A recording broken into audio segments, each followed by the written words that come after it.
राम कृष्ण की प्यारी गैया सारे जग की माता है। राम कृष्ण की प्यारी गैया सारे जग। ऐसे ब्रज में हमारा जन्म हो गया, ये अपने पुरुषार्थ से संभव नहीं था, ये आपकी कृपा से संभव। बहुत ध्यान से सुने, ब्रज में जन्म हो जाए ये सामान्य घटना नहीं है, ये सामान्य बात नहीं है। इसलिए ब्रज में जिनका जन्म हो चुका है उनके प्रति सदा आदर भाव बनाकर रखना चाहिए। वे भजन साधन करें तो न करें तो वो जैसे हों तैसे ठाकुर जी जाने, हमने ठेका नहीं ले रखा है, पर वे हमसे बहुत श्रेष्ठ हैं क्योंकि यहाँ की पवित्र रज में उनका जन्म हुआ है। इस भाव से ब्रजवासी का सदा आदर करना, जितना आदर करेंगे उतना अधिक श्री जी ठाकुर जी का लाड़ प्राप्त करेंगे, क्योंकि अति प्रिय मोही यहाँ के वासी। भगवान को धाम में प्रकट होने वाले, धाम में रहने वाले जीव अत्यंत प्रिय है। धाम वासियों के साथ विरोध नहीं करना। गोपियां कह रही हैं बड़ी कृपा है, आपने कृपा पूर्वक हमको यहां जन्म दिया है। एक बार अपने राम गिरिराज जी की परिक्रमा दे रहे थे, तो एक ब्रजवासी संत निम्बार्क संप्रदाय के वयोवृद्ध थे, वो भी परिक्रमा दे रहे थे। पूंछरी की बात मिल गए, हमने दंडोत उनकी महाराज बाबा दंडोत, राधे श्याम साथ साथ चलने लगे। महाराज जी की चर्चा हुई, भक्तमाली जी महाराज, अरे उनके शिष्य हो, बहुत अच्छी बात है। हम भी कुछ सुनाने लग गए, बाबा भी कुछ सुनाने लग गए, सत्संग होते हुए चलने लगे। तो उन संत ने, वयोवृद्ध संत ने एक कथा सुनाई, हमने पहली बार सुनी और किसी पोथी में नहीं पढ़ी, संत की सुनी हुई कथा सुना रहे हैं। उन्होंने कहा कि ठाकुर जी अर्जुन के प्रेम से खिंचे हुए इंद्रप्रस्थ पधारते थे पांडवों पर कृपा करने के लिए। तो जब ठाकुर जी दिल्ली आ जाते इंद्रप्रस्थ, तो ठाकुर जी को ब्रज की याद और ज्यादा आने लग जाती।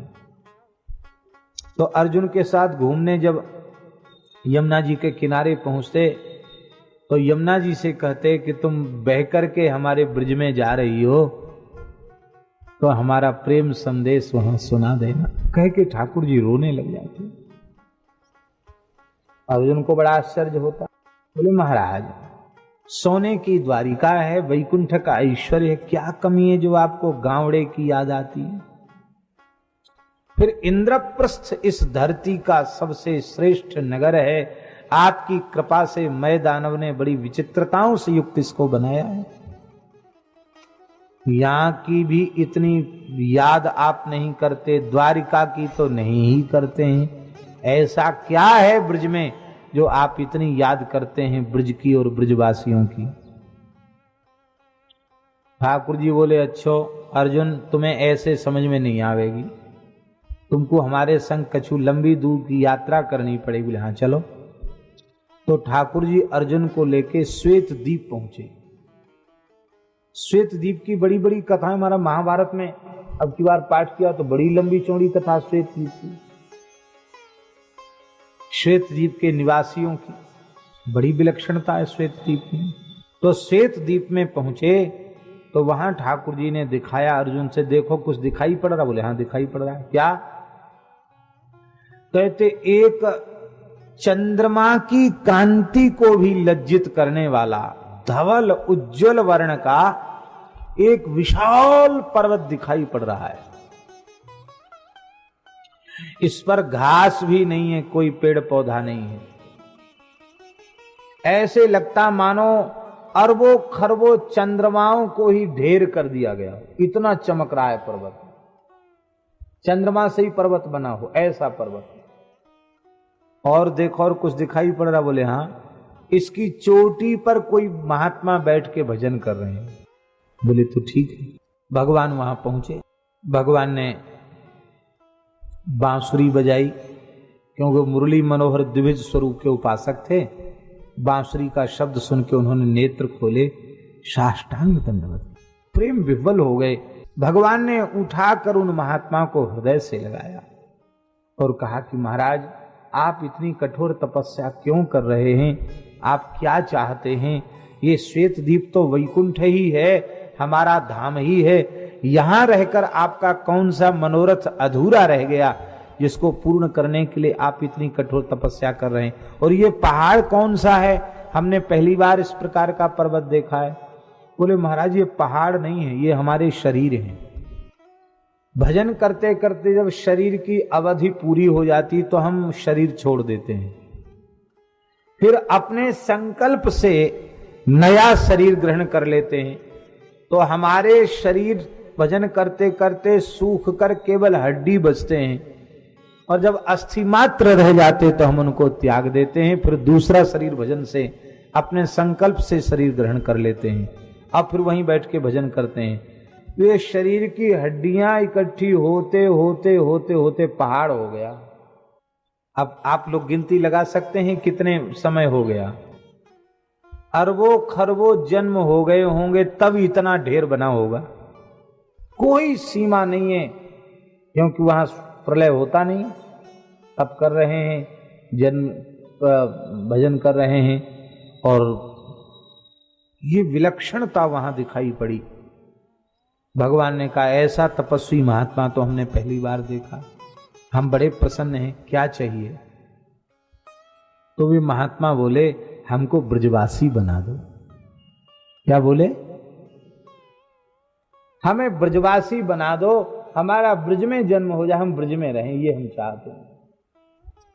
ठाकुर जी बोले, हम अपना नित्य गोलोक तो तुम्हें प्रदान कर सकते हैं, पर ब्रज में जन्म हो जाए, ब्रजवास मिल जाए, ये हमारी भी सामर्थ्य कहाँ है। ये ब्रजवासी संत के द्वारा सुनाई भई कथा सुनाए रहे हैं। बोले ये किसके अधीन है? तो ठाकुर जी बोले, श्री जी की कृपा से हमको भी ब्रजवास मिलता है, उनकी कृपा के बिना किसी को ब्रजवास मिलता नहीं है। श्री जी कृपा करें तो ब्रजवास मिले, ब्रज में जन्म मिले। पर आपने बड़ी कठोर तपस्या करी है, इसलिए इतना तो हम अधिकार रखते हैं, इतना वरदान देने का। जब आपका विमान गोलोक जाएगा तो 3 दिन के लिए आपको वृंदावन का वास मिलेगा। स्वामिनी जी की सहचरियों के सहित कृपा प्राप्त होगी, हमारी कृपा प्राप्त होगी, हमारे महाराज का दर्शन होगा, फिर तुम्हारा विमान गोलोक को जाएगा। वरदान दे के ठाकुर जी चले आए। अर्जुन बोले, अब हम भी दिल्ली छोड़ने वाले हैं, अब इंद्रप्रस्थ में नहीं रहेंगे, आप भी द्वारिका छोड़ो और हम भी इंद्रप्रस्थ छोड़ते हैं, हम लोग ब्रजवासी बनेंगे, वहीं रहेंगे। तो ब्रजवासी संत बड़े भोलेपन से कह रहे थे कि बाबा ऐसी महिमा है ब्रज की, करोड़ान जन्म तक तपस्या करी जाए तब ब्रज में जन्म नहीं मिले। ठाकुर जी देवे वारे ना आए तो राधा रानी की कृपा है जाए तो ब्रज में जन्म है जाए। राम कृष्ण की प्यारी गैया सारे जग की माता है, राम कृष्ण की प्यारी